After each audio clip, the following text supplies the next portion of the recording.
the first step is to get the pickleball poles from the Court 5 closet, which is located over on Court 5.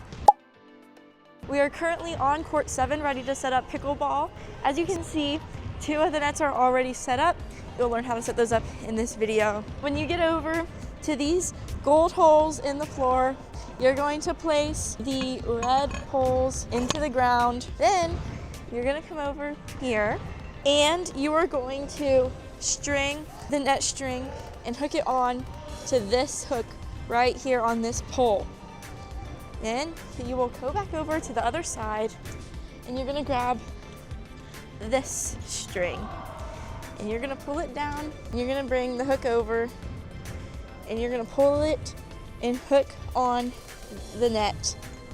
As you can see, it is not taut across the net, so you'll need to loosen this by turning this knob to the left, and then you're gonna pull it down like this to bring the net taut, and then you're gonna turn it to the right to tighten it.